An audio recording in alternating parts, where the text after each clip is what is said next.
दोस्तों तकरीबन 3 दिन पुराना हमारा एक वीडियो उठाकर देखिएगा, जिसमें हमने दावा किया था कि जनता दल यूनाइटेड ज्यादा दिन तक रह नहीं पाई, वो भी बीजेपी के साथ। लेकिन अब उस दावे को जो हमने आपको खबर बताई थी उसकी पुष्टि किसी और ने नहीं की है, बल्कि खुद आगे आकर मोदी शाह के लाडले और मोदी सरकार में कैबिनेट मंत्री रह चुके अश्विनी चौबे ने कर दिए। जी हाँ, बिहार की सियासत में इस समय जबरदस्त उथल पुथल मची हुई है। नीतीश कुमार खामोश हैं। एक बड़ा खेल होने जा रहा है। कल स्पीकर पद को लेकर चुनाव होगा, लेकिन उससे पहले ही बिहार की सियासत में एक बहुत बड़ा धमाका हो गया। नमस्कार, मैं हूं प्रज्वल गौतम और आप देख रहे हैं द हिंदुस्तान पोस्ट। बिहार की सियासत को समझना बहुत मुश्किल हो गया है, खासकर सियासी पंडितों के लिए भी।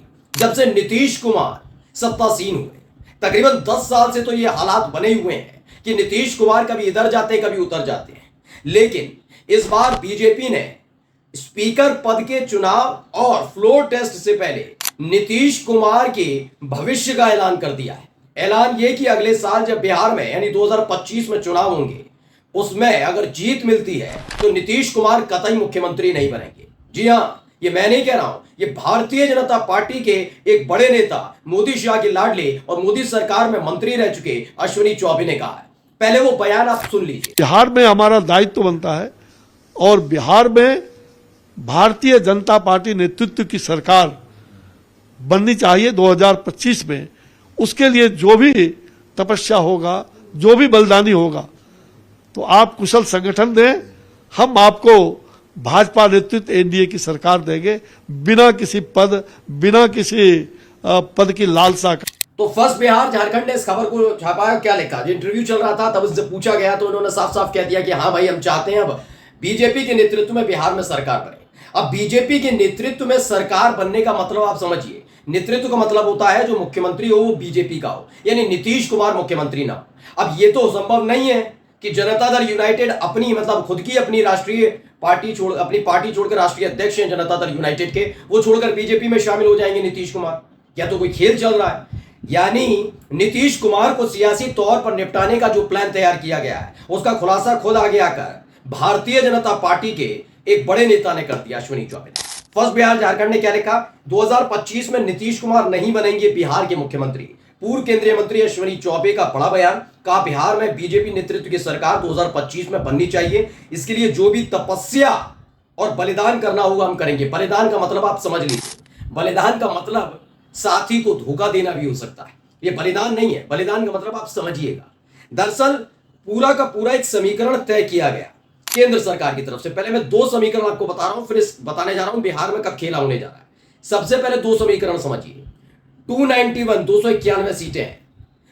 मोदी जी देख रहे हैं, शाह बाबू देख रहे हैं, दोनों ही देख रहे हैं कि बिहार में नीतीश कुमार के साथ जाने की वजह से कोई खास असर बिहार में बीजेपी के लिए नहीं पड़ा, पहली चीज।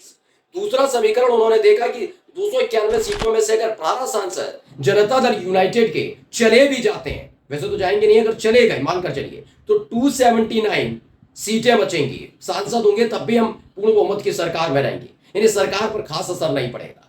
लेकिन बस उनकी नजर टिकी हुई है स्पीकर पद पे। स्पीकर पद पर इसलिए टिकी हुई है कि अगर नीतीश कुमार ये बात नहीं मानते कि 2025 में विधानसभा चुनाव के फौरन बाद नीतीश कुमार मुख्यमंत्री न बने बल्कि बीजेपी का नेता बने, तो 12 में से ज्यादातर सांसदों को तोड़ लिया जाएगा और हो भी सकता है 12 के 12 सांसद एक बार फिर से मतलब बीजेपी के साथ आ जाए।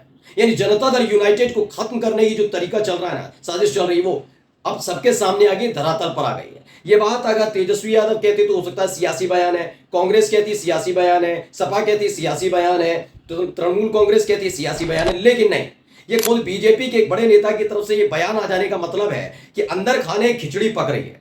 क्यों? क्योंकि आपको मैं एक बता दूं, खबर और आई थी कि पहले से ही बिहार में जब से बीजेपी और जनता दल यूनाइटेड का गठबंधन हुआ है, बिहार का विधानसभा अध्यक्ष बीजेपी के कोटे के, ठीक है, बिहार के विधान परिषद के जो अध्यक्ष हैं वो पहले जेडीयू के थे, देवेश चंद्र ठाकुर, लेकिन वो सांसद बन गए। सांसद बनने के बाद सीट खाली हुई तो बीजेपी ने अपना नेता बिठा दिया। यानी बिहार हो या केंद्र सरकार हो, अगर स्पीकर पद को लेकर बीजेपी का सांसद स्पीकर बन गया तो समझ लीजिए जनता दल यूनाइटेड का वजूद खत्म होगा और तेजस्वी यादव ने जो बात कही थी वो सच होगी। क्यों? कैसे? मैं समझाता हूं आपको। पहले दरअसल अगर वहां पर किया गया तो वहां ज्यादातर सांसद तोड़ ले जाएंगे और स्पीकर उनका साथ देगा, जिससे जैसा पिछली बार तक होता रहा है, 10 साल में हो रहा है।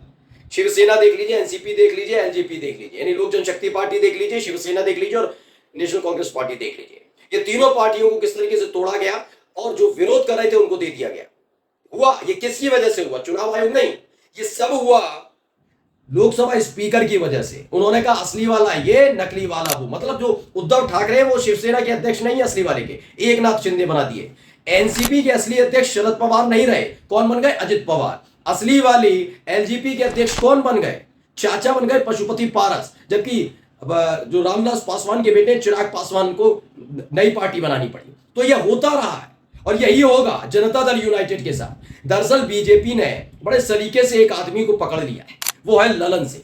इस खेल को समझिएगा। ललन सिंह को पिछले साल ही दिसंबर में जेडीयू के राष्ट्रीय अध्यक्ष पद से हटाया गया।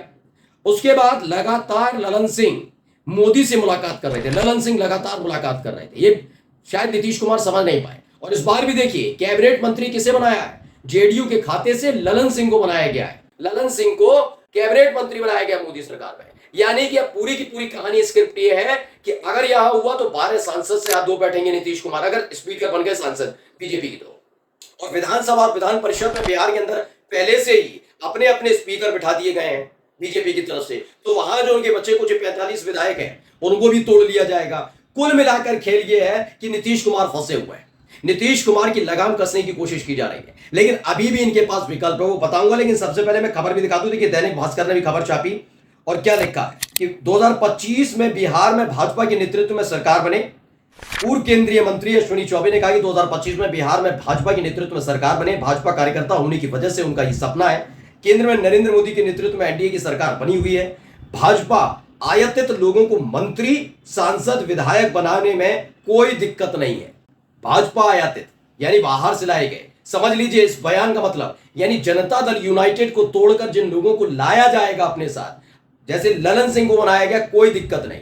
अगर बिहार सरकार में अगर बीजेपी की सरकार बनी और जेडीयू तोड़नी पड़ी और लाया गया, जेडीयू के विधायकों को तोड़कर उनको मंत्री बनाना पड़ा, तो इससे भी बीजेपी को कोई दिक्कत नहीं है। अश्विनी चौबे कहते हैं, मैं नहीं कह रहा हूं। भाजपा आयातित का मतलब है कि बाहर से लाए गए लोगों को बनाया गया, तो कोई दिक्कत नहीं है।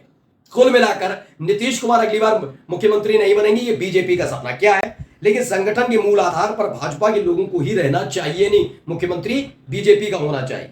उन्होंने कहा कि एनडीए की सरकार बने लेकिन उसका नेतृत्व भाजपा ही करे।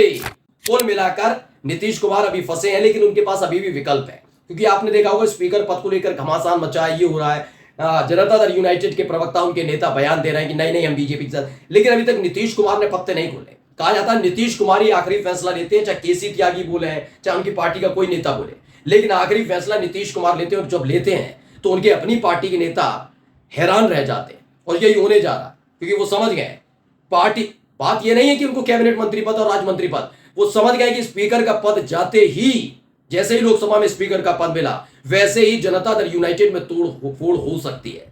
ये इनका इतिहास है बीजेपी को, और नीतीश कुमार समझ गए। नमस्कार।